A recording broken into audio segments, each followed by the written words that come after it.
Bruhim Abaim, sejam todos bem-vindos ao grupo de estudos Judaísmo para Todos.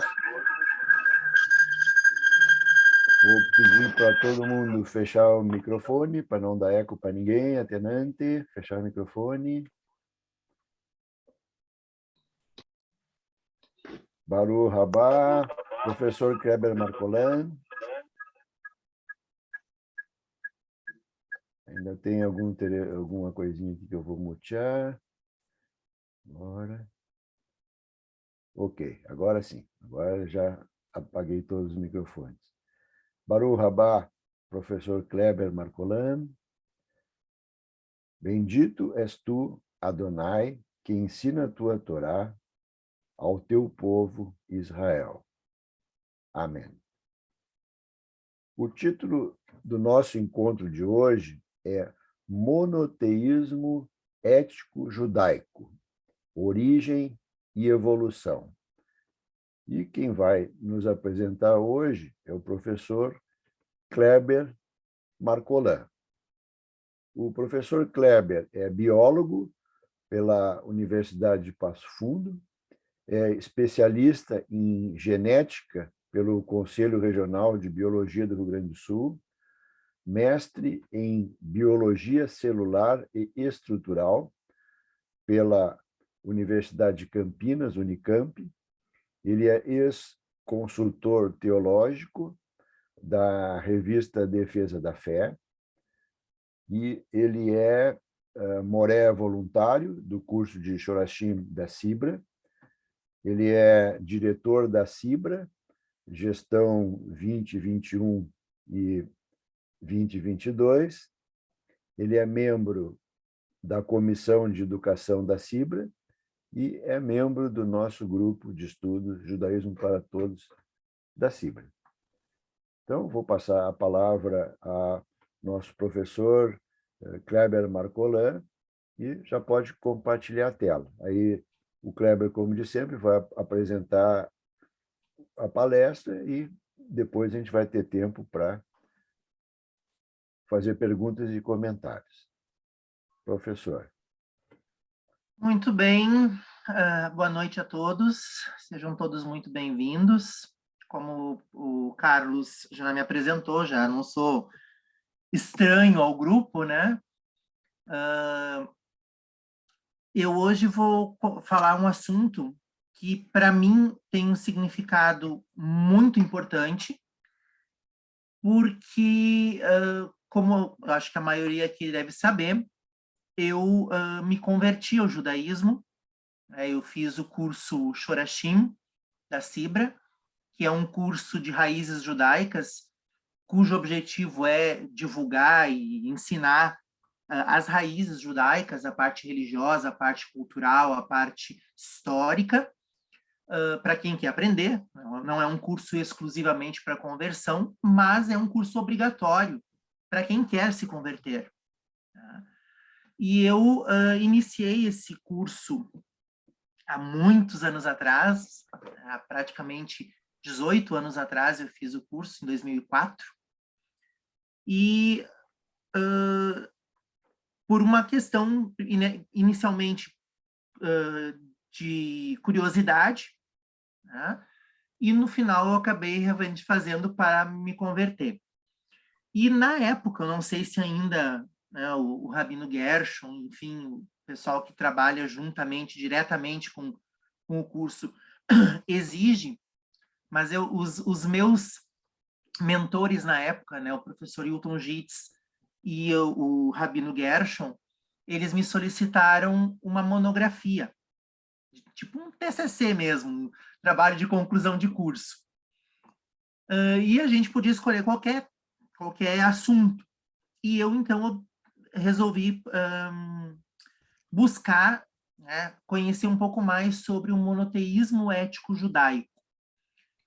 Porque realmente... Antes de tu começar, só para te falar, não está aparecendo em modo apresentação para nós.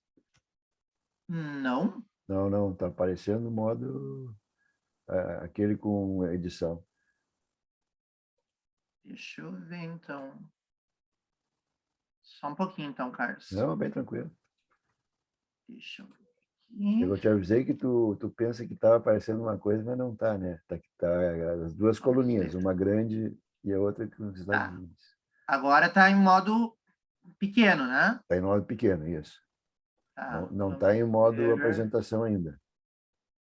E agora? Agora, não passou para o modo apresentação. Ué, para mim tá no modo apresentação. Deixa eu ver uma coisa aqui. Tá bom. Bom, então continuando, né? Conforme a gente estava comentando, para mim esse tema é um tema muito importante porque foi o diferencial que me fez querer fazer parte do povo judeu, né? E então como me converter ao judaísmo, né? O monoteísmo ético judaico.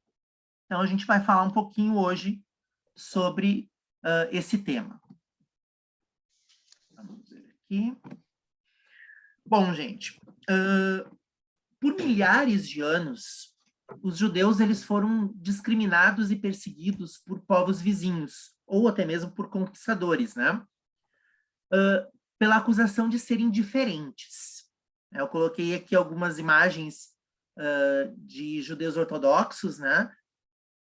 Que trazem algumas características peculiares né, da vestimenta, ou mesmo dos tefilim ali, e que fizeram por muito tempo com que os judeus fossem vistos como um povo diferente, um povo que não era igual aos outros. Mas, essencialmente, no que eles eram diferentes, no que nós somos diferentes das demais civilizações, dos demais povos? Basicamente, em dois aspectos ligados à nossa crença, à nossa religião. Primeiro, a crença num Deus único, ou seja, o monoteísmo. E um segundo aspecto, que é a eleição de Israel como povo escolhido para observar e cumprir os mandamentos desse Deus. Então, isso sempre foi algo que chocava, né, os outros povos. Tipo, cremos num Deus único, né, e mais, né, fomos eleitos para observar e cumprir esses mandamentos. E isso fez com que a gente, né, os nossos antepassados, se mantivessem à distância, isolados, ou mesmo, né, excluídos da sociedade ampla, tendo práticas que não eram comuns, como, por exemplo, a kashrut, né, todas as regras alimentares que eram diferentes dos demais povos, questão de não consumir carne com leite, não consumir carne de porco, não comer frutos do mar, né? Enfim. Além disso, a observância do Shabat, um dia de descanso, algo extremamente diferenciado, né? Inclusive, muitas vezes os judeus foram chamados de vagabundos porque guardavam um dia de descanso. A não adoração aos ídolos, a ética e a moral rígida, né, que faz parte da nossa religião, faz parte do nosso modo de vida, e uma justiça social inigualável. Inclusive, também isso é muito criticado, por incrível que pareça, acaba sendo motivo de crítica de muitas pessoas. Os judeus se ajudam. Sim, nós temos uma justiça social inigualável. Como sempre a gente fala, existem judeus pobres? Sim. Existem judeus miseráveis? Teoricamente não, porque existe uma justiça social. Né? E isso diferenciava das demais nações. Então, isso fez com que, né, o povo judeu fosse diferente, se tornou um marco diferencial entre o povo judeu e os demais povos. O judaísmo foi a primeira religião a assumir essa maneira de pensar, com todas essas características, se tornando a religião mais antiga, né, monoteísta, organizada, conhecida. Tá? Então, se a gente pegar qualquer livro de história ou qualquer livro mesmo de antropologia da religião, né, vai estar lá que a religião monoteísta mais antiga é o judaísmo. Mas é óbvio, né, que não somos os únicos monoteístas atualmente. O monoteísmo universalista judaico acabou se tornando a base para outras religiões que se seguiram posterior ao judaísmo. Então, depois, a partir do judaísmo, surgiu o cristianismo, que também se considera monoteísta, e o islamismo. Os muçulmanos também acreditam em um único Deus. E toda a base para esse monoteísmo veio do judaísmo. Então, observem que o judaísmo é uma religião monoteísta tronco, e a partir dessa religião monoteísta, nós temos algumas ramificações também seguindo essa maneira de pensar. Mas, afinal de contas, como é que surgiu o monoteísmo? E aqui está o grande objetivo, né, da nossa fala hoje. Qual é a história do monoteísmo? Onde é que surgiu isso? Assim como qualquer religião, né, existiu um início, né, existiu uma origem. Né, em algum momento da história, o monoteísmo ele surge. Né? Mas o monoteísmo que hoje nós conhecemos, né, seja ele o monoteísmo judaico ou mesmo os derivados dele, será que eles são exatamente iguais, o monoteísmo ancestral, primitivo? Né? A antropologia da religião, a história nos diz que não. Em algum momento nasceu o monoteísmo e ele sofreu uma evolução gradual até chegar ao conceito de um único Deus, né? Que o monoteísmo é isso, a adoração a um único Deus, o reconhecimento de um único Deus, né? Que é o que hoje é aceito pela maior parte da população mundial. Ainda hoje nós temos no mundo outras religiões, né, que não acreditam em um único Deus. Bom, por que a gente acredita em um Deus? Por que se acredita em um Deus? Uma das características inatas ao ser humano é a sua religiosidade. É a necessidade de acreditar que existe um objetivo, existe um propósito na vida, que somos, que existe um ser superior, né? E isso faz parte inata do nosso ser, da nossa maneira de existir. Todos os homens possuem uma inquietude, uma carência natural, um espaço vazio. Né? Aqui entra aquelas famosas perguntas que inquietaram o homem desde a sua criação, desde a sua origem. Quem eu sou? Como o mundo passou a existir? Quem controla o universo? O que acontece após a morte? Essas são as chamadas questões existenciais. Né? E uma das formas de responder a essas questões existenciais é simplesmente, né, dizendo, bom, quem eu sou? Eu sou alguém que foi criado por um Deus. Como o mundo passou a existir?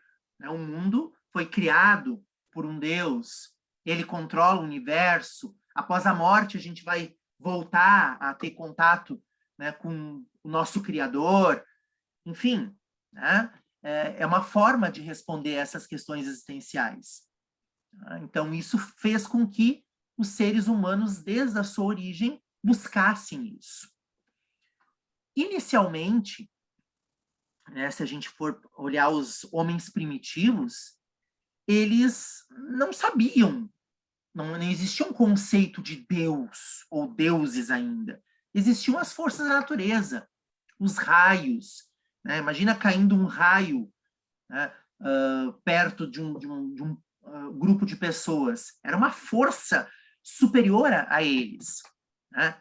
A lua, que brilhava, iluminava a noite, né? Controlava as marés, o sol como fonte de vida, né? As próprias estrelas, né? E forças mais elementares ainda, como o próprio fogo. Então, caiu um raio, provocava um incêndio, o incêndio queimava, matava, né? As formas de vida. Então, essas forças da natureza, elas começaram a ser reconhecidas pelo homem, enquanto um ser pensante, como algo divino. Tanto que, de acordo com alguns pesquisadores, alguns antropólogos, uma das primeiras formas de religiosidade teria sido o animismo. Inclusive, ainda hoje existem os animistas, que são aqueles que acreditam que tudo é divino, toda a existência é divina. Então, os poderes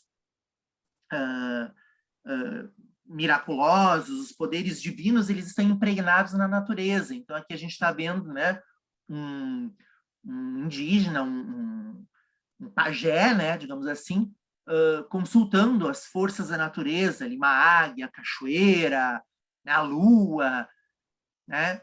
Então, tudo é divino.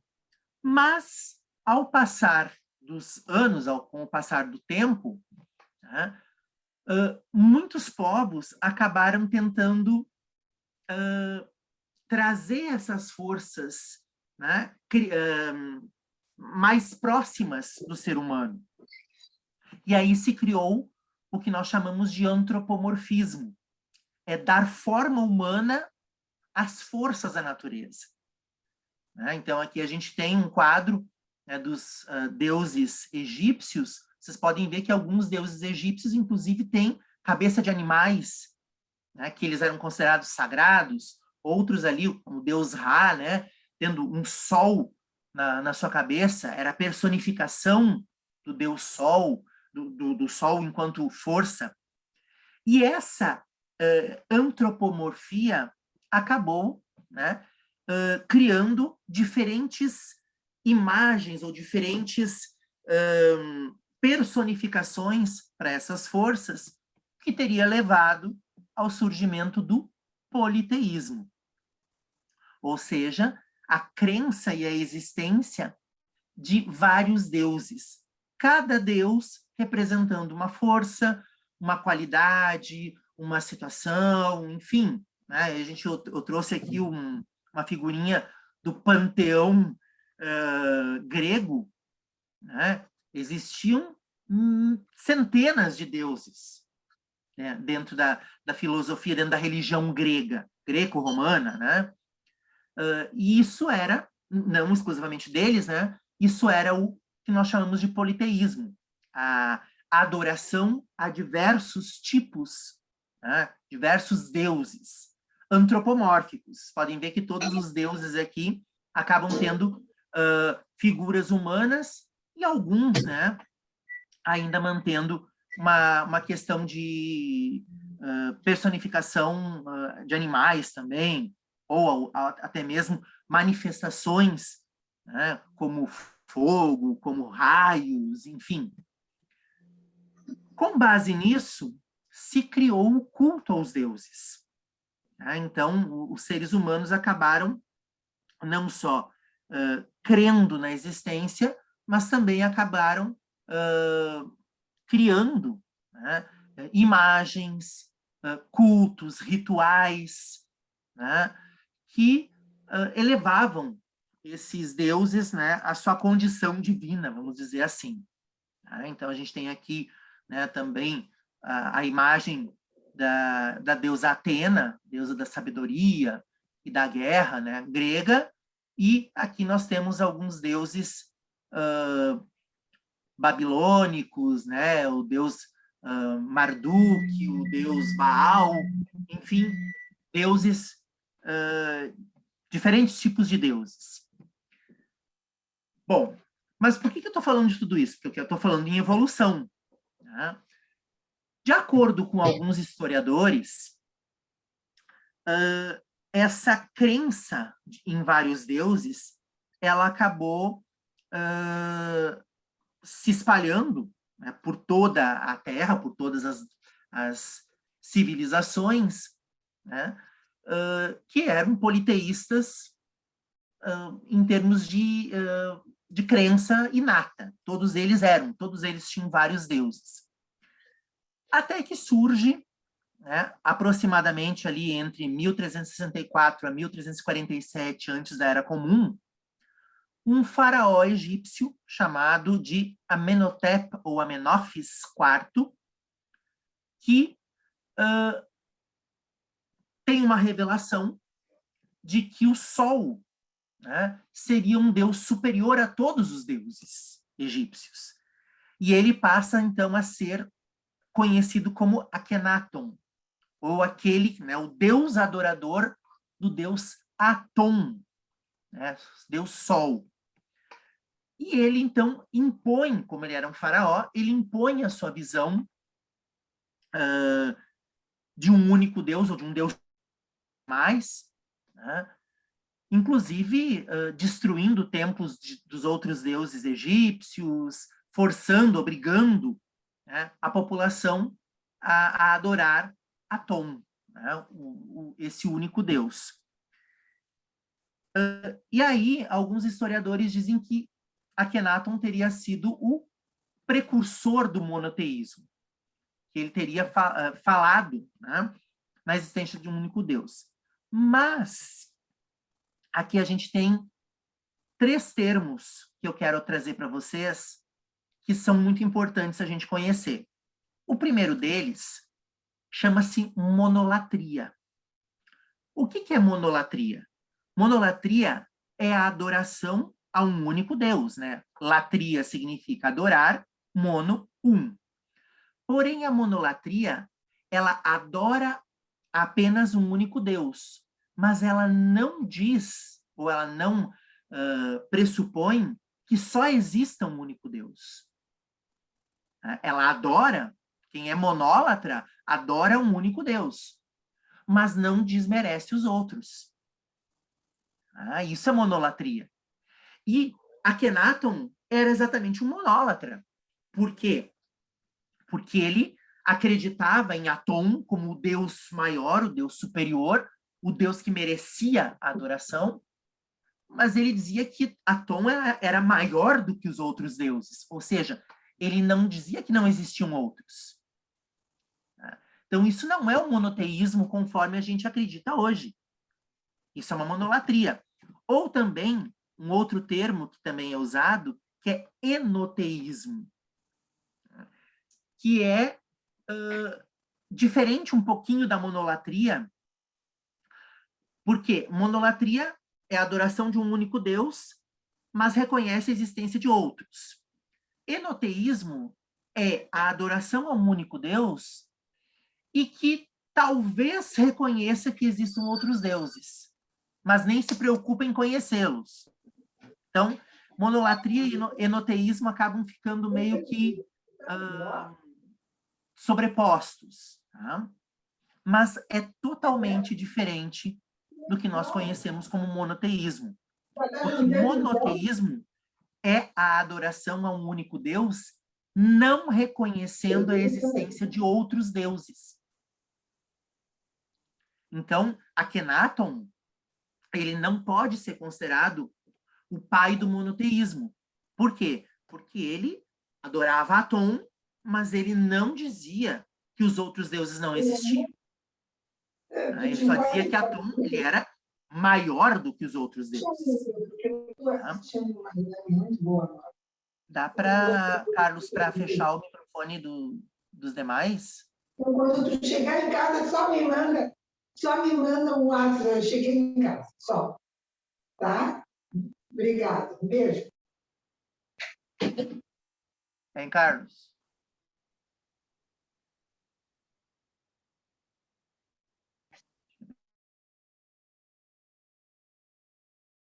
Kleber, pode abrir o teu microfone, só está tudo. Tá, ok.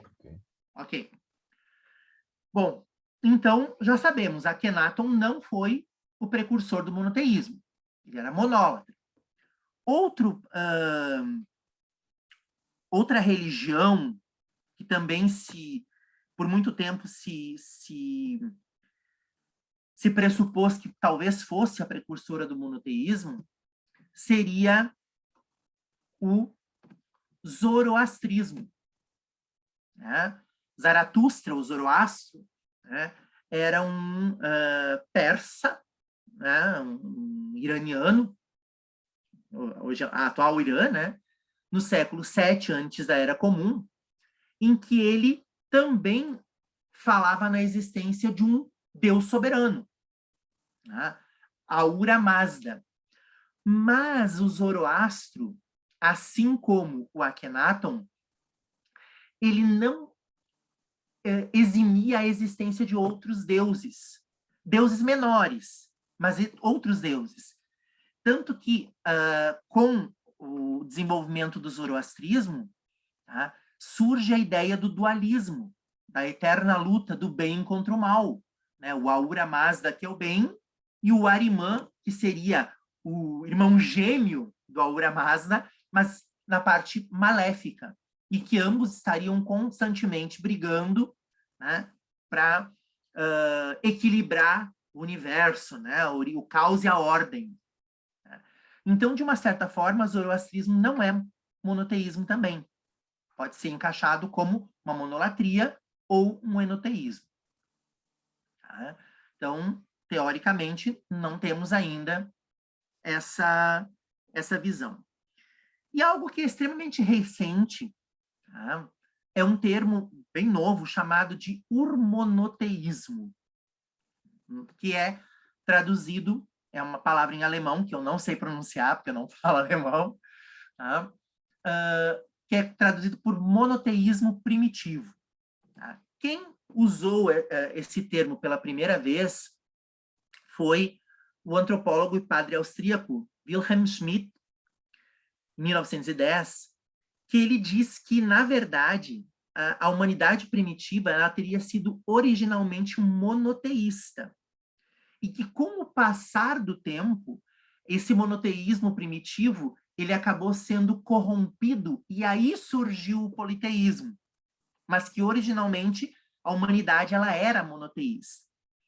E aí, um missionário protestante e escritor chamado Don Richardson se apoiou nessa ideia do Schmidt, do padre austríaco, e criou o chamado fator Melquisedeque, que afirmava, então, que todas as religiões tribais originais apresentam ou apresentavam noções de um Deus único, né, e que foi substituída por ídolos.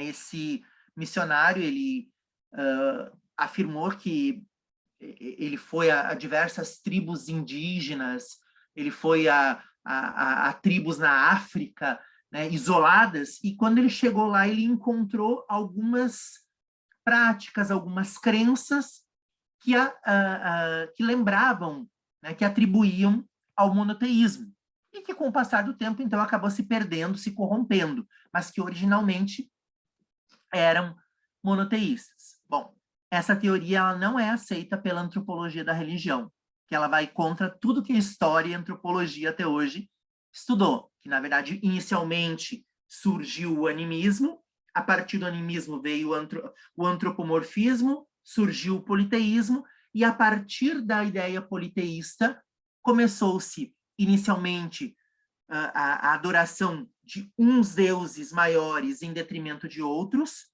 a monolatria e o enoteísmo, e que daí teria evoluído para o monoteísmo, conforme nós hoje acreditamos, um único Deus, e não existe outro além dele. Tá? Que é o que nós chamamos, então, de monoteísmo judaico. É o nosso monoteísmo atual. Bom, quando a gente fala em monoteísmo judaico, a gente tem como fonte original a Bíblia, né? Tanakh, a Bíblia hebraica, que nos dá a ideia que o monoteísmo judaico surgiu com a criação do mundo, Se a gente pegar lá em Gênesis, lá em Bereshit, vai estar lá, no início Deus criou os céus e a terra, né? Deus falou com Adão e Eva, depois Deus falou com Noé, e era Deus, um único Deus. Mas que, a partir do episódio da Torre de Babel, quando, né, os homens pós-dilúvio tentam construir uma torre para chegar até os céus e alcançar Deus, né? Então que Deus teria confundindo a língua, as línguas dos povos, cada um teria seguido para um lado, não conseguiriam mais se comunicar, e aí começou, né, a ideia de um Deus único, né, acabou sendo deturpada para um politeísmo, porque as pessoas não mais entendiam, não mais falavam a mesma língua, né? Então, cada um expressava a sua adoração a Deus na sua forma, e acabou se criando, então, vários deuses. O que é uma, digamos assim, é uma teoria, né, que acaba indo muito forte na questão do fator Melquisedeque, né? Bom, mas quando a gente fala em Torá, quando a gente fala em Tanar, né, vamos pegar os nossos referenciais, né? O rabino Abraham Yoshua Heschel, né, um dos maiores e mais importantes filósofos judeus do século XX, ele diz que a Bíblia ela é um midrash, ou seja, ela é uma história interpretativa. É o registro da busca dos seres humanos por Deus e da busca de Deus pelos seres humanos. E que o pecado capital ao ler a Bíblia é interpretá-la literalmente, né? Então, muito cuidado, mesmo para nós que somos, né, judeus, que acreditamos no judaísmo, que acreditamos no monoteísmo ético judaico, a nossa fonte, ela tem que ser, sim, a Torá, a Tanar, mas ela tem que ser também a história. A gente não pode se basear apenas, né, na Bíblia. E por que eu falo isso? Porque todo mundo sabe, todo mundo conhece isso, não só dentro do judaísmo, mas também nas outras religiões hoje monoteístas, que Abraão é considerado o pai da fé e é considerado o primeiro monoteísta para nós. Mas a pergunta é, Abraão foi o primeiro monoteísta? Vamos ver. O Carlos que gosta muito de Midrash, né? Então vamos falar um pouquinho do Midrash muito conhecido. Existe um Midrash que explica a evolução do monoteísmo a partir do politeísmo. Por quê? Abraão, ele morava em Ur da Caldeia. E os caldeus, eles eram politeístas. Então, Abraão nasce num povo politeísta. Ele nasce numa cultura politeísta, né? E o pai de Abraão, Terah, ele era, além de tudo, um vendedor de ídolos. Ele criava, né, estátuas, ídolos e vendia.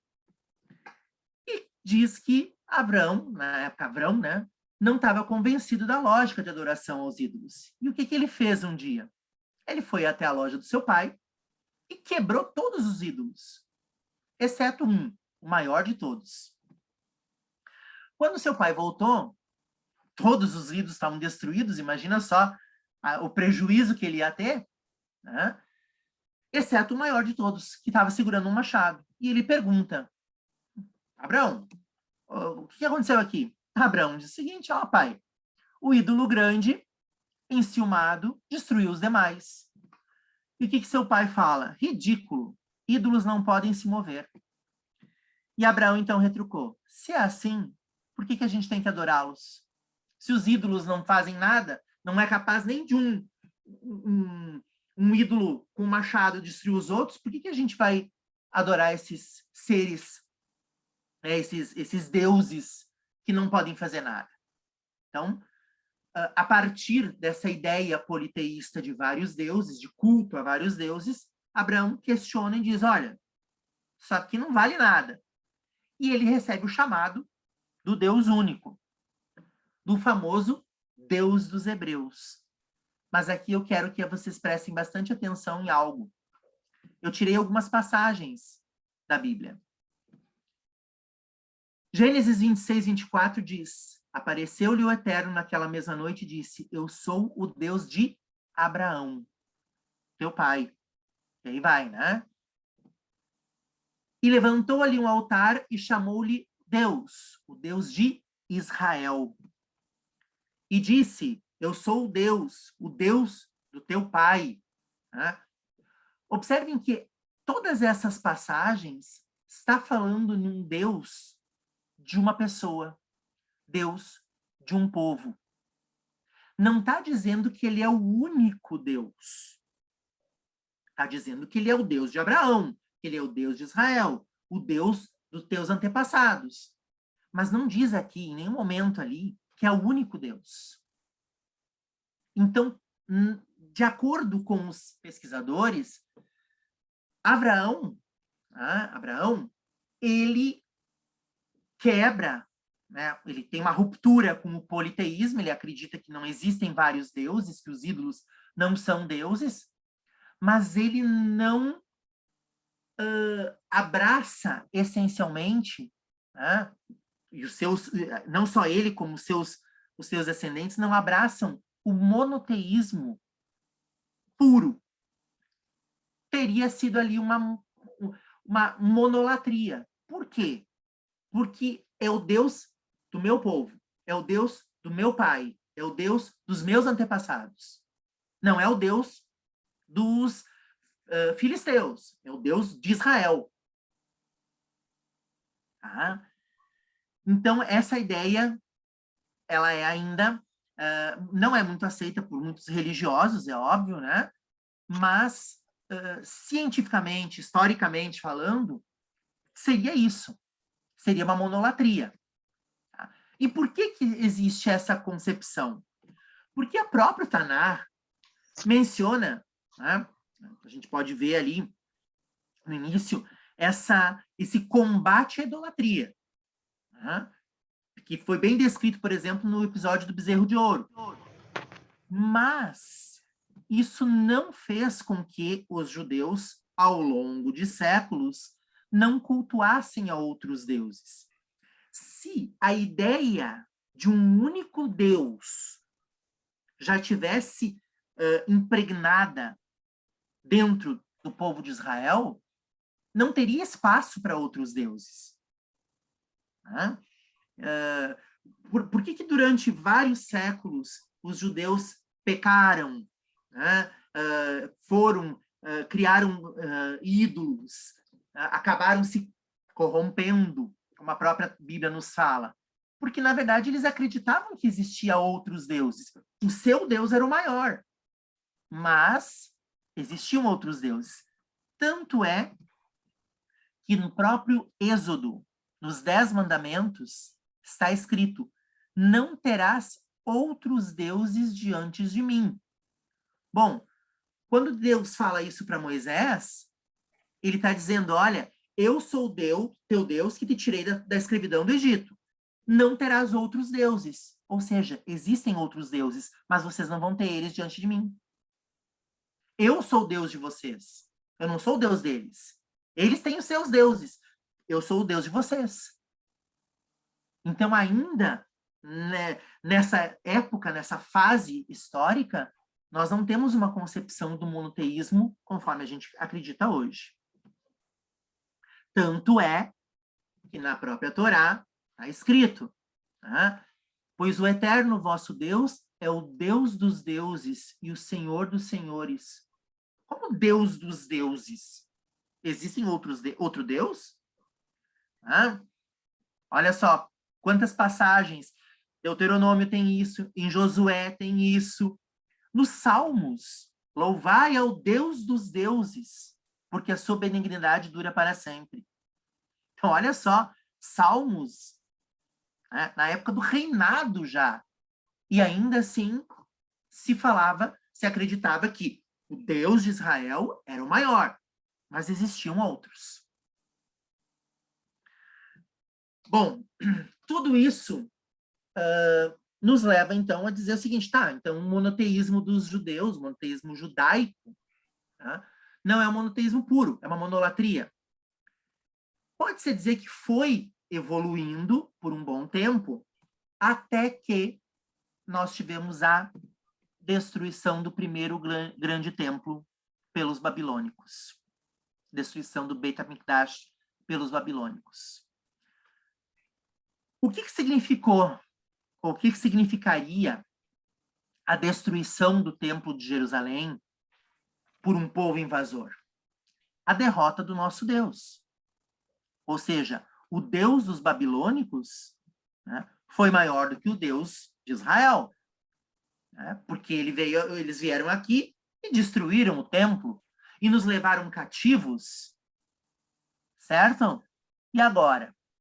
Se acabou nossa religião, acabou nossa crença, o nosso Deus foi derrotado, aí houve um outro passo, uma outra etapa na evolução do monoteísmo. Por quê? Os profetas interpretaram que não é que o nosso Deus foi derrotado com a destruição do templo. A destruição do templo aconteceu porque Deus quis. Olha só o que está escrito em Jeremias 19:15. Assim diz o Eterno dos Exércitos, o Deus de Israel: eis que trarei sobre essa cidade, Jerusalém, e sobre todas as suas vilas todo o mal que pronunciei contra ela, porque endureceram a sua cerviz para não ouvirem as minhas palavras. Ou seja, a destruição do templo não foi a derrota de Deus. A destruição do templo foi porque o povo se afastou de Deus. Era plano dele, era vontade dele. Nada estava acontecendo. O êxodo não, ai, meu Deus, fugiu a palavra agora. O exílio foi determinação de Deus. Tinha um propósito. Né? E isso acabou sendo mais enfatizado ainda pelo profeta Isaías, aonde Isaías não só diz que tudo acontece pela vontade de Deus, como Deus não é apenas o Deus de Israel. Deus é o Deus de todo o mundo. Todos os povos vão reconhecer Deus como sendo o único, não apenas mais um entre os deuses, não apenas como o Deus dos deuses, mas sim como o único Deus. Então, aí nós vamos ter, né, o cunhado, o monoteísmo propriamente dito, monoteísmo judaico propriamente dito. E aí nós temos alguns princípios que regem esse monoteísmo judaico. Alguns princípios que são inegociáveis. Tirando isso, não é o monoteísmo judaico. Qual é o primeiro princípio? Está escrito aqui. Né? Nós temos aqui a oração mais importante que nós fazemos 3 vezes ao dia. É o Shema Israel, que diz: Shema Israel, Adonai Eloheinu, Adonai Echad. Ouve, ó Israel, o Eterno é o nosso Deus, o Eterno é um. Ou seja, Deus é um, é a unidade da unicidade indivisível. Alguns tradutores, né, alguns teólogos, eles chegam a dizer que é errado, né, quando a gente traduz do Shema Israel, Deus é o único. Não, Deus não é único. Deus é um. Um no sentido de que não cabe mais nele. Não é apenas um único Deus, o meu Deus. Ele é o Deus universal. Diferente, por exemplo, do dualismo. O monoteísmo judaico, ele é monoteísta raiz. Né? Não existe o Deus do bem e o Deus do mal, não existe Deus e o diabo. Né? Não existe aquele Ahura Mazda e Arimã, existe só um Deus. O bem e o mal foram criados por Deus. O bem e o mal estão a serviço de Deus. né? O que acontece de bom e o que acontece de mal tem o aval de Deus. Tá? E algo que eu vou trazer aqui, que não é uma crítica, mas é o que, quando a gente estuda, vai aparecer, o monoteísmo judaico, além de ser diferente do dualismo, né, pregado lá por Zoroastro, é diferente do trinitarismo, da trindade cristã. Né? A religião cristã, ela se considera monoteísta, mas ela possui uma trindade, onde nós temos Deus Pai, Deus Filho e Deus Espírito Santo. E os três são um. Mas na visão judaica, não existe, porque Deus é indivisível. Deus não pode ser três. Deus é um. Deus é a unidade da unicidade indivisível. Deus não é três. Deus não é dois. Deus é um. Isso é monoteísmo judaico. Então, no judaísmo, Deus é todo-poderoso, onipotente e único detentor de poder. E é interessante que muitas pessoas perguntam, né? Ah, mas vocês não acreditam no mal? Vocês não têm medo do mal? Existe um ditado racídico que fala o seguinte, ó: aquele que teme qualquer coisa que não a Deus será culpado de idolatria, pois medo é uma espécie de tributo ao poder que se teme, e um tributo só pode ser ofertado a Deus. Eu não posso ter medo, né? Eu não posso temer outra força além de Deus. O único detentor do poder é Deus. Não existe outro. Observem que agora eu estou dizendo não existe. Agora eu tirei, né, a possibilidade da existência de outros deuses, de outras forças. Só existe uma força principal, uma força única no universo. Essa força é Deus. No judaísmo, Deus é imaterial. Deus não pode ser um ser humano. Por isso que dentro da concepção trinitarista cristã, isso acaba batendo de frente com o monoteísmo judaico. Né? Maimônides, né, o Rambam, quando ele compila os 13 princípios da fé judaica, ele coloca lá: acredito com perfeita fé que o Criador, abençoado seja o seu nome, não possui forma corpórea e que nenhuma forma pode representá-lo. Deus não tem forma. Nós não enxergamos. Tanto é que existe uma prática, todo mundo sabe, né, daqueles que são praticantes do judaísmo, quem não é já deve ter visto também, que quando nós vamos rezar o Shema Israel, nós cobrimos os olhos. Porque quando a gente vai adorar a Deus, eu não preciso enxergar uma imagem, eu não preciso ter uma visão de Deus. Deus é imaterial. E Maimônides vai mais além, ó. No seu código, né, ele estipulou que quem quer que conceba Deus como ser corpóreo é um apóstata. Forte. Né? Deus não tem forma. Deus não é um ser humano.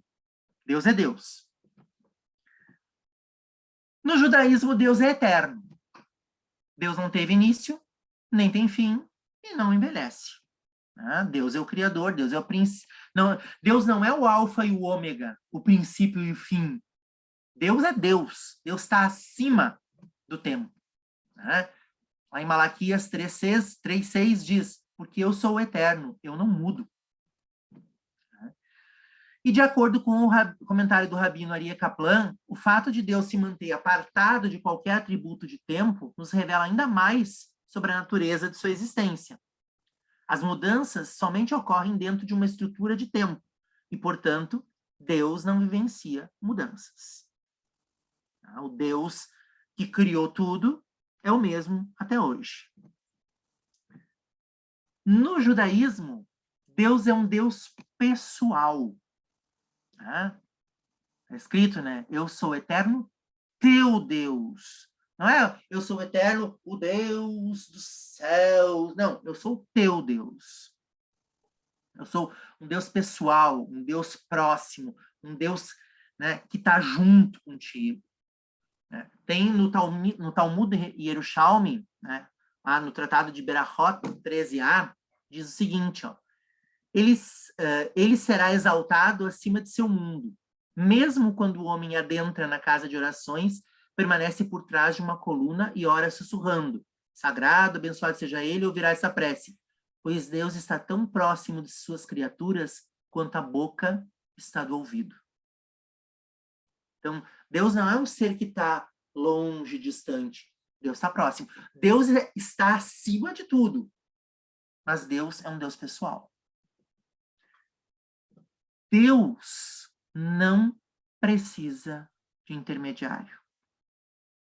No judaísmo, nós não temos intermediários. Tá? O relacionamento de um judeu com Deus é singular, pessoal e sem qualquer tipo de intermediação. Por que eu botei essa foto aqui, essa figurinha de Moshe? Dentro do judaísmo, Moshe foi um dos maiores profetas, se não o primeiro profeta, né? Foi o libertador do povo judeu da escravidão do Egito, foi o guia no deserto, foi o homem que levou o povo até a entrada da Terra Prometida, fez diversas coisas, diversos milagres, diversos prodígios, né? Mas a Torá chama Moisés de homem. Ele não é Deus, ele não era um ser especial, ele não era um semideus, ele não era um intermediário. Ele era um homem. Tá? Ele era manso, ele era temente a Deus, mas tanto ele não era um ser divino que ele não conseguiu entrar em Canaã, porque ele desobedeceu a Deus, né, na última tarefa, né? O povo estava reclamando que não tinha água no deserto. Deus disse, olha, fala para aquela pedra que dela vai sair água. E ele estava tão brabo com o povo que ele pegou o seu cajado e bateu na pedra, como ele já tinha feito, né, inclusive. Aí o que aconteceu? Saiu água da pedra. Só que Deus falou assim, ó, eu não pedi para você bater com o cajado na pedra, eu pedi para você falar com a pedra. Você ficou com tanta raiva, com tanto ódio no teu coração, que você me desobedeceu. Por causa disso, você não vai entrar na Terra Prometida. Você vai enxergá-la, mas não vai entrar. Então, nós não temos intermediários no judaísmo. Nós temos acesso direto a Deus. No judaísmo, Deus é bom e justo. Deus é um Deus bom e justo. Existe uma máxima, né? O poder corrompe, e o poder absoluto corrompe absolutamente. Deus poderia ser qualquer outra coisa. Deus poderia ser mau. Poderia. E ele seria repreendido por causa disso? Não, ele é Deus. Uma coisa que eu sempre falo quando me perguntam assim, tá, mas como assim Deus criou o mal? Está escrito lá em Isaías, Deus criou o mal, tá? Para um propósito. Mas Deus não é mau. Deus em si não é mau. Mas não porque ele não quer. Não porque ele não pode ser, desculpe. Porque ele não quer. Deus optou por ser bom. E isso exatamente é o que faz com que nosso monoteísmo não seja só um monoteísmo, a crença em um único Deus. Nós cremos um Deus que opta por se limitar a agir somente de um modo justo e ético. O nosso Deus, o Deus que nós cremos, ele não é apenas um único Deus. Ele é um Deus bom. Ele é um Deus justo. E como é que a gente vê isso? A gente tem um caso típico. Quando Deus resolve destruir Sodoma e Gomorra, ele envia os seus anjos até Abraão. Né? Abraão recebe, né, dá de comer para eles, e eles dizem, ó, a gente vai lá destruir Sodoma e Gomorra porque o mal deles alcançou o céu e está insuportável. O que Abraão faz? Abraão começa a questionar. Mas o justo juiz vai destruir uma terra inteira, e se tiver lá 20 pessoas justas? O que Deus fala? Né? O que o anjo fala? Se tiver 20, eu não destruo. Mas e se tiver 10? Se tiver 10, eu não destruo. E ele vai questionando. Então, ele está dizendo, Deus está dizendo ali, se eu encontrar uma pessoa boa, uma pessoa justa, né, eu não vou destruir. Aí ele tira Ló, né, e a família de Ló de lá, e ele não encontra ninguém. Então, ele é justo. Ele destrói. Né? Da mesma forma, quando Deus chama Jonas e diz, vai à cidade de Nínive, apregoa a minha palavra, né? Vai lá e fala sobre o pecado do povo, senão eu vou destruir eles. O que Jonas, a gente não vou falar aqui toda a história, todo mundo conhece, né? Da Haftará lá de Yom Kippur, mas no final das contas, Jonas chega, fala para o povo de Nínive, todos eles, desde o rei até, né, toda a população se arrepende, e Deus não pune o povo. E Jonas questiona Deus. Só que Deus é justo. Deus disse, ó, se eles se arrependerem, eu vou ser justo com eles. Eles se arrependeram, eu não vou destruir. Então, Deus é um Deus justo. E mais, olha o que está escrito em Miqueias 6:8. Ele te declarou, ó homem, o que é bom, e que é o que o Senhor requer de ti, senão que pratiques a justiça, ames a benevolência e andes humildemente como teu Deus. Então, se Deus é bom, a humanidade deve imitá-lo. Por isso que o acréscimo da palavra ético à crença do monoteísmo é talvez a mais relevante das crenças judaicas a respeito de Deus. Deus não só é um Deus bom e justo, como ele requer que nós também sejamos. Que nós também evoluamos e nos tornemos melhores a cada dia. Façamos o bem a cada dia.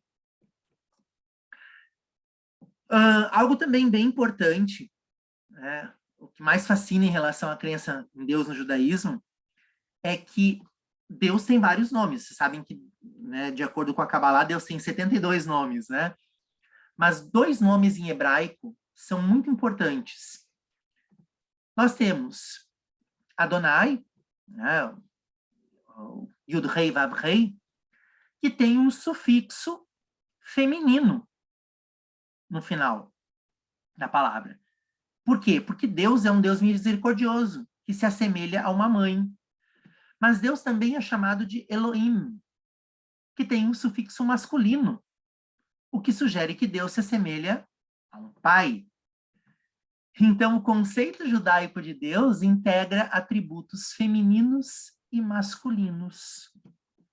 O eterno é ele e é ela, integrando o melhor dos dois sexos, de tal forma que os seres humanos podem ser abençoados nos céus, não somente por um pai, mas também por uma mãe.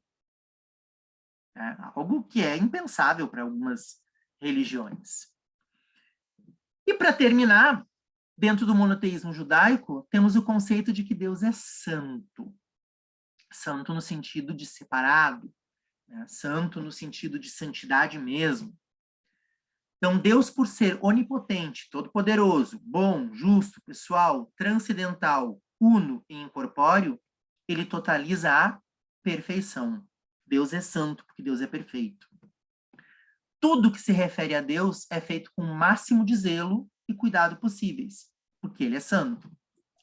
Nem o seu nome, né, o Yud-Rei Vav-Rei, pode ser pronunciado em vão. De tal forma que até hoje a gente não sabe, né, qual é a pronúncia correta, porque é um dos mandamentos não tomar o nome de Deus em vão. Então, gente, depois de todas essas colocações, a gente pode concluir que, com base no que foi falado, o monoteísmo judaico foi um marco na história das religiões. O Deus dos judeus, como Abraão o definiu e o judaísmo o abraçou, é único em muitos pontos. E foi a crença nesse Deus, uno, indivisível, incorpóreo, santo, todo-poderoso, onipotente, onipresente, atemporal, justo, bom e, ao mesmo tempo, pessoal e amoroso com seu povo, que manteve o judaísmo vivo até os dias atuais. E isso faz com que nós sejamos únicos, né, em termos de monoteísmo ético. Nós somos diferentes. Continuamos sendo diferentes. Tanto que nós rezamos, né? Baruch atah Adonai ohev amo Israel.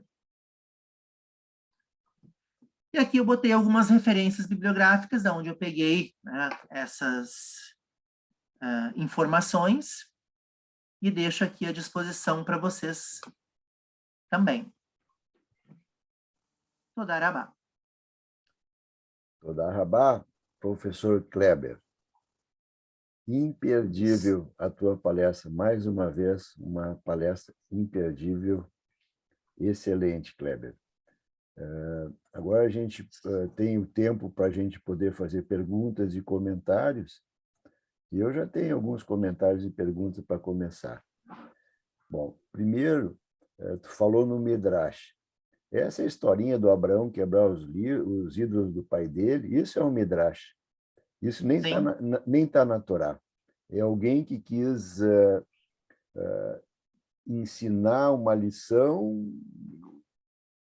alguma coisa, quis explicar um fato, né, da Torá. E isso, o judaísmo está cheio de Midrash, acho que tem mais Midrash do que Torá, né? Porque isso é bem interessante. É que, na verdade, né, Carlos, se a gente pegar a Torá enquanto a lei escrita, ela é um guia fantástico, mas ela não tem uma explicação. Não, muitas coisas não são a explicadas. gente é que tem que criar os Midrashim para a gente poder explicar. Exatamente. E isso é que dá a beleza, né? E a gente continua cada vez mais, né? As traduções da Torá, cada tradução já é diferente, porque o hebraico antigo ele não é traduzível, ele é interpretável. E semana que vem a gente vai ter a palestra do Cláudio Walter e depois vai vir o Raul Gottlieb, que é o coordenador do grupo que traduziu o nosso Rumash Plaut, um comentário moderno. E ele vai poder falar muito sobre isso para a gente. E é bem interessante mesmo, assim, por exemplo, o Heschel, como tu cita, ele é super favorável a interpretações, e nós somos realmente uma tradição interpretativa. A gente tem regras hermenêuticas, não é qualquer um que interpreta qualquer coisa. Então, quando a gente vai ler E o mais interessante que, aproveitando essa deixa que tu está colocando, é que por isso que eu coloquei no título da palestra Origem e Evolução. Evolução, porque, claro. na verdade, a religião ela evolui. E continua evoluindo. E continua evoluindo. Sim. E isso que é interessante. A gente vê, por exemplo, o hebraico, cada vez a gente descobre mais coisas. Vou dar um exemplo do hebraico. A gente vê a palavra kurban e a gente se sente mal em relação à palavra kurban, porque sacrifício de animais a gente não gosta. Mas kurban tem a mesma shorsh, a mesma raiz da palavra karov. O que quer dizer karov? Karov quer dizer perto. Então, kurban e karov, kurban quer dizer perto de Deus. Então, a gente está no templo para se sentir à vontade para ficar próximo de Deus e não sacrificar animais. Então, a religião evolui ou não evolui? Eu acho que evolui. Com certeza. Sim. Outro comentário que tu falou, né, dos deuses, o Deus e os deuses. A gente ainda é um pouco a nossa tradição, né, comparar deuses. Mihamorra, Baelim, Adonai. Também a gente pode interpretar isso como qual é o Deus que é melhor que o nosso. Não seria uma boa interpretação? Né? Então, a gente vê algumas coisas que a gente consegue, né, interpretar de uma forma, não vou dizer científica, mas com bom fundamento. Era isso, Kleber? Sim, sim. Não, e essa concepção, né? Imagina o povo, inicialmente, criado, né, numa visão de forças naturais antropomórficas, acreditando em vários deuses. De repente, eu quero focalizar, não, um deus incorpóreo, um deus poderoso. Tá, mas será que os outros não existem? Não, mas o meu é maior. Sim, o meu é maior. Então, quer dizer, eu vou escolher adorar esse Deus, mas eu não vou dizer que os outros não existem. Até que chega à conclusão, com o passar do tempo, de que, na verdade, o Deus que eu adoro, né, ele não é um Deus exclusivamente de uma tribo, de uma cidade, de uma nação. Ele é o Deus de tudo. Tudo acontece de acordo com a vontade dele. Então, é uma evolução gradual. Com certeza. Maravilha. Pessoal, quem quiser perguntar, só levanta a mão, né, que a gente passa a palavra na hora. Ó, professor José Blumenthal, que honra ouvi-lo. Obrigado. Kleber, em primeiro lugar, parabéns pela pesquisa que tu fizeste, teu trabalho que tu apresentaste, realmente coisas importantes e básicas do judaísmo. E muita coisa para conversar sobre isso, mas eu quero me deter numa frase que tu acentuaste e que eu acho uma das principais, quando tu dizes no Shema Israel, quando tu ressaltas o aspecto teu Deus. Porque no judaísmo nós não temos uma uniformidade desse conceito.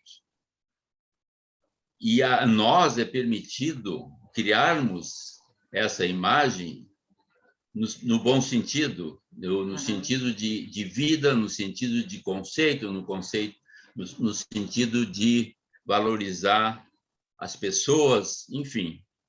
Essa frase nos diferencia muito e diferencia as pessoas do nosso povo.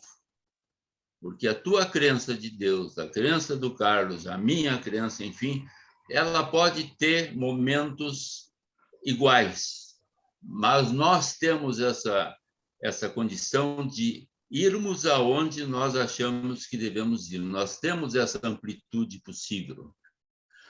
Basicamente porque nós nos conduzimos sem prestar contas a alguém. Nós somos responsáveis pelos nossos atos. Nós não nos confessamos. Nós não temos estátuas, como tu disseste. Eu te diria assim, é uma carga para nós, mas é uma carga muito positiva. Eu acho que ela pode ser uma carga muito criativa. E esse teu Deus faz com que nós sejamos responsáveis por nós mesmos, como eu disse antes, não nos confessamos. Uma vez eu disse, não nos confessamos, aí o Gerson me disse, não, mas tem um momento que nós sim nos confessamos. Mas em público, quando nós dissemos o Avinu Malkeinu, nós nos confessamos em público, nós não, hipoteticamente, não temos por que não nos confessar, porque cada um tem lá seus pecados e é uma forma de publicamente nós estarmos pedindo perdão também, mas não a um santo, não a uma organização religiosa. Nós estamos pedindo esse perdão diretamente a esse Deus que eu creio. Nós poderíamos ficar até amanhã conversando sobre o assunto que tu trouxeste, mas eu queria te deixar uma pergunta, já que tu estás entre nós, fosse sempre bem-vindo. Tens uma cultura judaica que poucos dos nossos irmãos têm, porque te interessasse e valorizasses o que tu estás vendo. O que nós temos até hoje, nós, em parte, devemos muito ao teu primeiro slide, aos religiosos, aos pretos, como eu costumo dizer. Eu acho que nós devemos a eles ter trazido até os dias de hoje o que eles trouxeram. Eu tenho minhas dúvidas se não fossem eles, se nós não iríamos ficar pelo caminho. De tanto que o povo judeu teve de problemas, sofrimentos, etc., etc., nós tínhamos muita chance de ficar pelo caminho. Mas nós chegamos aos dias de hoje. Eu acho que eles tiveram uma função muito importante, apesar que eu não concordo com a maior parte das atitudes religiosas que eles têm. Eu tenho meu Deus, eu mesmo procuro definir dentro do judaísmo aquilo que eu acho importante, mas Hoje em dia, nós estamos vendo uma corrente nova, liberal, que o Carlos, inclusive, é um dos participantes, e que é diferente dessa que nós tivemos até os dias, que nós estamos tendo até o dia de hoje. E algumas coisas se mudam, mas isso é normal. Conforme as gerações, isso vai mudando. Uma ocasião, um rabino me disse assim: José, tu pensas que nós também não mudamos coisas entre nós? Tu pensa que não tivemos dificuldades com os velhos rabinos, que isso devia ser modificado? Também tivemos.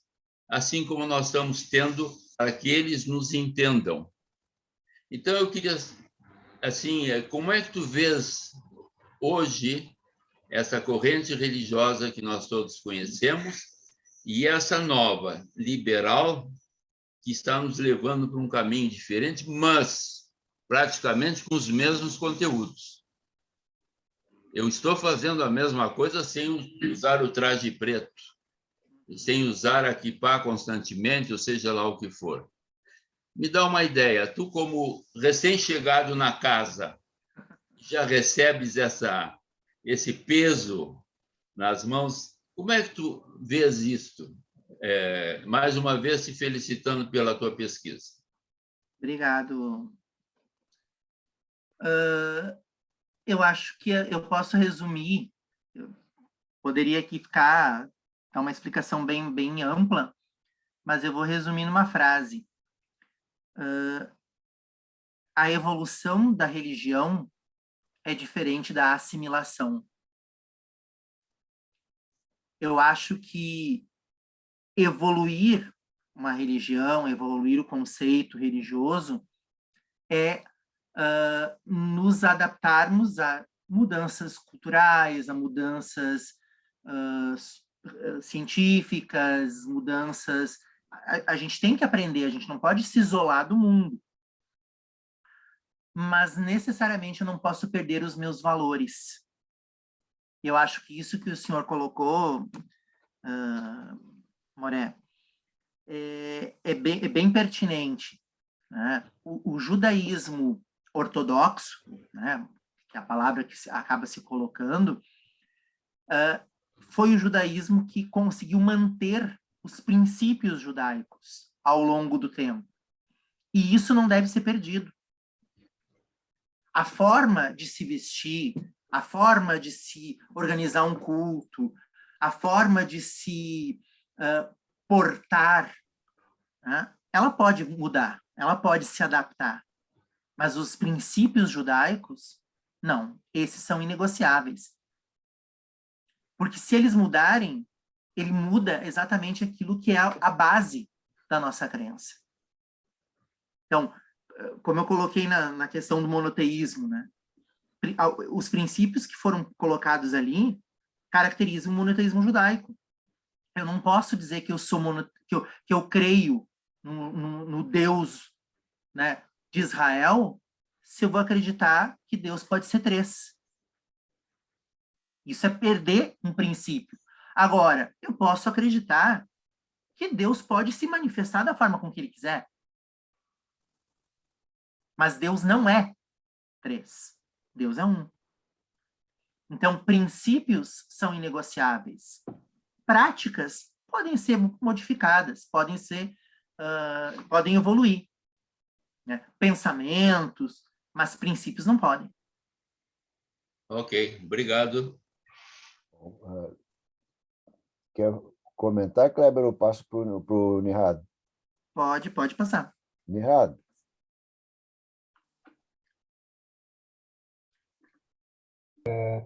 Kleber? Kleber? Uhum. Tá me escutando? Ok. Sim. Olha, tem um Midrash que diz o seguinte: quando você sente que está aprendendo muito, cala-te. Fico quieto hoje. Obrigado. Talema, por favor. Aliás, desculpa, o Kleber quer responder para o Nihad? Não. Pode passar para Talema. Então tá, Talema.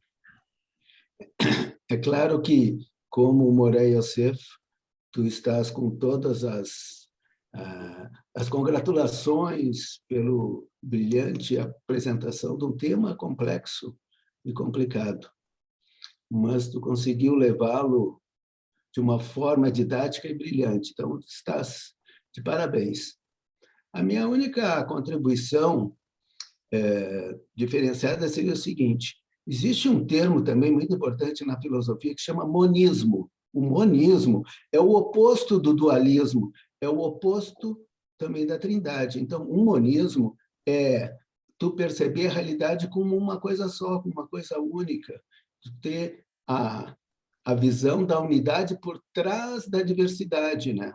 Então, esse monismo, ele aparece na filosofia. E o cara que desenvolveu muito esse tema do monismo durante a história, que nos trouxe essa percepção, é o Aldous Huxley, que ele tem um livro chamado A Filosofia Perene. O que é a filosofia perene? A filosofia perene é exatamente isso, é essa visão da realidade, que a realidade é uma coisa só, e que nós somos partes dessa realidade. E aí também entra essa questão da visão mística, né?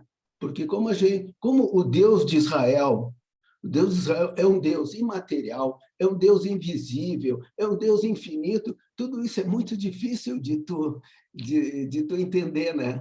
Então, é muito legal a gente também ter termos que nos ajudem a ter essa percepção de Deus, que Deus é o todo de tudo, Deus é a totalidade. Ao mesmo tempo, ele é a essência de tudo, como diz a física quântica, né? Se tu vai do macro para o micro, tu chega num estágio onde tudo está unido, né? Que eles chamam de vazio quântico. Mas eu não chamo de vazio quântico, eu chamo de Deus mesmo, né? Por trás de tudo que existe uma coisa só, que nos integra a todos. Então, essa percepção do monismo, da realidade, da mística, é uma percepção muito legal de tu vivenciar, né? E de a gente trazer isso para a nossa vida, que na realidade é o judaísmo, né? O judaísmo está sempre enfatizando essa questão da unidade da vida.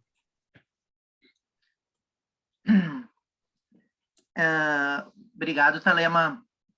É bem importante. Eu não tive a pretensão aqui de abordar todas as nuances, né, sobre as diferentes facetas da religião, né, porque são várias, né? Mas uma das coisas que eu li a respeito, quando se fala em evolução, né, da religião, é que diferencia-se o monismo do monoteísmo. Porque o monoteísmo é a adoração de um único Deus, como um Deus único, um Deus, né, só existe ele, mas que ele emana em toda a sua criação, mas ele está acima da sua criação. E o monismo não. A visão do monismo é que Deus, que a criação faz parte de Deus. Né?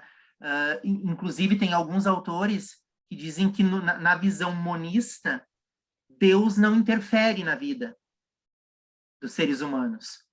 Já no monoteísmo bíblico, vamos dizer assim, várias vezes Deus interferiu.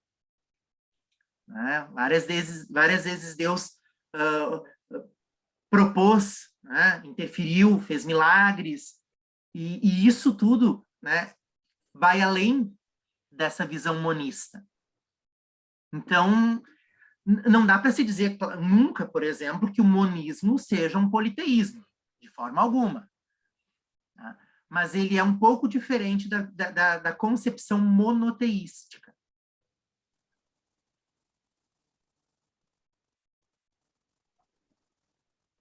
Tanto que algumas religiões, por exemplo, o hinduísmo, né? O hinduísmo acredita também no monismo. Existem ramos do hinduísmo que são monistas, né? também por desconhecimento de muitas pessoas, acabam atribuindo uma visão politeísta a eles. Não, não é politeísta, é monista. Né?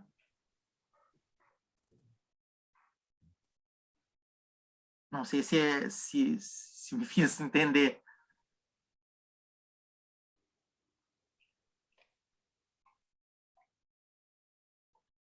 Talema quer falar, Talema? Eu só queria dizer que é importante esses esclarecimentos e esses debates, né? Porque tudo visa trazer mais verdade para tudo, né? Que Deus é a verdade. Então, à medida que a gente converge, à medida que a gente diverge, tudo isso é muito bem-vindo, porque tudo serve para a gente evoluir. Sim, com certeza. Até porque aquilo que eu falei quando comentei o que o Moré José falou,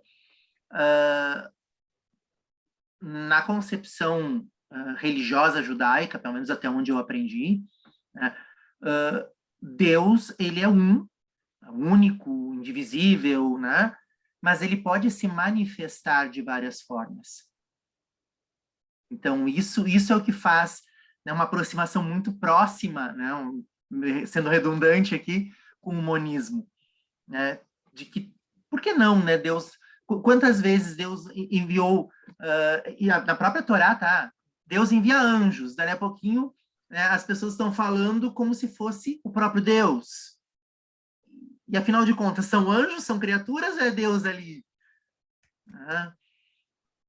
Então fica... É muito complexo. Beleza. Mirrado, por favor.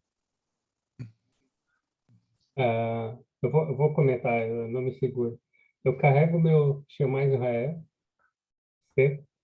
Porque eu sou, entendam, né? Eu sou politeísta. Como assim? Enquanto os deuses do medo, da ansiedade, todas aquelas coisinhas ruins que a gente às vezes resolve carregar, estiverem dominando minha consciência, minha alma, eu vou continuar sempre lembrando que Deus é um. Então, Kleber só reforçou a importância dessa oração e do símbolo que eu carrego para mim, na minha relação individual com Deus, sem nenhum intermediário. Então, assim, legal, valeu mesmo, Shema Israel. E esses deuses interiores não é minha interpretação, é uma interpretação de uma formação e de uma apresentação que eu vi anos atrás, é algo mais místico, que eu gosto pra caramba. Então, assim, aprendi muito, só confirmou bastante coisa que eu queria confirmar e hoje foi excelente. Muito obrigado. Eu vi que o Klaus abriu o microfone. É para falar, Klaus? Não, eu cumprimento o Kleber. O assunto é muito complexo e é uma noção divina, a noção de Deus, é uma dimensão difícil de captar, e então eu prefiro ouvir, me instruir com pessoas como Kleber e pensar, raciocinar sobre isso e não dar muito palpite, que é a melhor coisa que eu faço nesse caso. Muito obrigado, Kleber. Muito obrigado. Kleber, então, para a gente encerrar, né, eu queria te dar os parabéns, né, cola cavod, porque primeiro, pela coragem que tu teve... Carlos, a Bela queria falar. Bela, desculpa. Bela... A Bela... Claro, desculpa, que bom que o Talema avisou. Primeiro eu quero agradecer, porque é gratidão que eu tenho por ouvir uma palestra como essa que o Kleber fez hoje, né? E gostei muito, muito, mostrando essa evolução, né, que existiu durante os tempos, de que houve uma crença sempre no ser humano numa força superior. E ele foi evoluindo o tema até chegar a especificar realmente as características do nosso Deus, esse Deus único. E muito embora ele seja imaterial, ele não tem a forma humana, mas ele é único para nós. E coisa boa saber que ele é justo, que ele é bom, né? E que ele não muda. E que ele não muda, e ele é, então, ele é sempre o mesmo. Então, nos dá uma confiança muito grande em que a gente possa crer nele, porque ele é sempre o mesmo. Ele sempre é o pai grande, a mãe grande que a gente tem. Que nas horas que a gente tem algum problema, a gente sempre se lembra dele. Pelo menos eu me lembro, né? E me faz muito bem. E me sinto protegida. E por isso que eu te agradeço, Kleber, pela palestra de hoje. Muito obrigada. Obrigado, Bela. Bom, antes de eu encerrar, então, eu vou perguntar se alguém mais quer manifestar. Então, está na hora de encerrar, Kleber. Então, como eu estava te falando, né? Primeiro, muito coloca a voz, muitos parabéns. Tu encarou de uma forma corajosíssima um tema central do judaísmo e desenvolveu brilhantemente.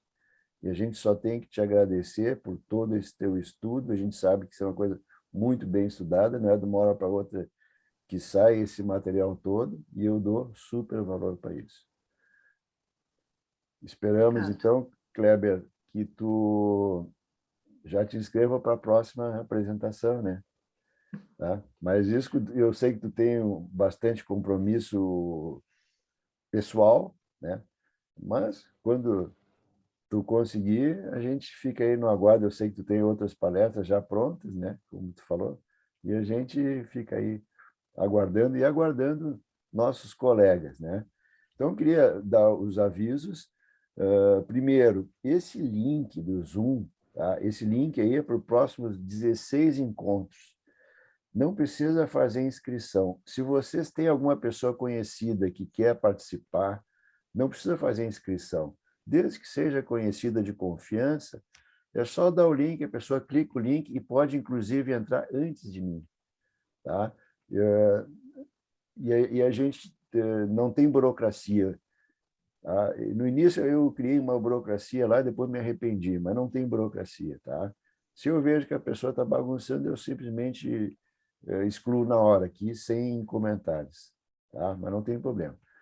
Bom, segundo, nossos vídeos, né, estão sempre sendo gravados e colocados no nosso canal no YouTube, Judaísmo para Todos, e também no canal da Cibra. Aí o Matheus, filho do Tarema, coloca para nós, no canal do YouTube da Cibra. E queria falar dos nossos próximos 3 encontros, que são muitíssimos importantes. Então, dia 18 de maio, na próxima quarta-feira, nós vamos ter o professor Cláudio Walter, nosso colega de grupo. O Cláudio Walter é engenheiro eletricista, mestre em ciência da computação pela URGS, doutor em engenharia da computação pelo Institut National Polytechnique de Grenoble, France, e é professor titular aposentado da Escola de Engenharia da URGS. Empresário na área de Sistema de Gestão Empresarial, diretor da Cibra Gestão 2021-2022 e membro do grupo de estudos Judaísmo para Todos da Cibra, que vai nos apresentar Spinoza, que também eu já estou louco para assistir essa palestra sobre Spinoza, que o Cláudio vai nos apresentar. Quer dar alguma palavrinha, Cláudio? Depois dessa palestra, eu terei um herem da Cibra, serei excomungado. Então, isso aí é bom, né? Já que Spinoza já foi excomungado, né? Então... Vai imitar. Bom, aí depois, dia 25 de maio, a gente vai ter Um Amor do Tamanho da Vida, as traduções judaicas da Torá, como o Kleber falou.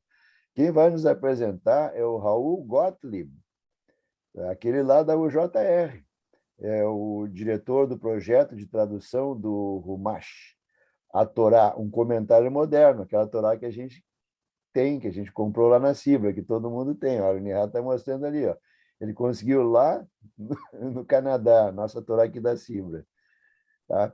O Raul Gottlieb, ele lançou o ano passado aqui, né, depois de 7 anos de trabalho. E a palestra dele vai abordar a cronologia, a motivação e as características das principais traduções judaicas da Torá. Então, ele fala principais traduções judaicas da Torá. Então, a Torá, como o Kleber falou, né, ela evolui. E dia 1º de junho, nós vamos ter a parte 2 de resistência e resiliência judaicas na Segunda Guerra Mundial, com o Dr. Klaus Preger, nosso colega. E na próxima vez eu dou mais alguns detalhes. E eu também queria, antes da barra de encerramento, só avisar uma coisa. Olha só, a gente tem palestrantes em Israel, tá? Mas a diferença de fuso horário é muito grande lá para eles. Então, a sugestão é que a gente se reúna em um domingo, excepcionalmente, 1 ou 2 vezes. Tá? Não precisa responder agora. Manda mensagem para mim pelo WhatsApp, quem estaria disposto a trocar uma quarta noite por algum horário de domingo, para a gente poder assistir o pessoal de Israel. Tá? Quem está já em contato é o Dr. Jorge Inácio Chevskis, e a Aline Chevskis também está em contato, né? Fruto do contato do Kleber com a Aline. O Mário Becker também fez contato lá com o Jorge Inácio, com a Aline, e o Mário Becker também fez contato com o Raul Gottlieb. E cadê o Mário Becker? Ele avisou que não vai poder entrar hoje, não podia entrar. Mas agradeço muito a contribuição do Mário Becker. Tá? Então, quem pode, domingo, me avisa, eu vou botar também no grupo, alguma coisa assim, né, para a gente saber quem que se interessa, e a gente convida o pessoal de Israel. E desejo, finalmente, então, que o nosso estudo de hoje tenha feito a diferença na vida de cada um de nós, e agradecemos ao nosso Deus e ao Deus dos nossos patriarcas e matriarcas por termos nos preparado para colocar em prática o que foi bom de tudo o que aprendemos, e por ter nos enviado tantas bênçãos pelas nossas ações. Letra outra.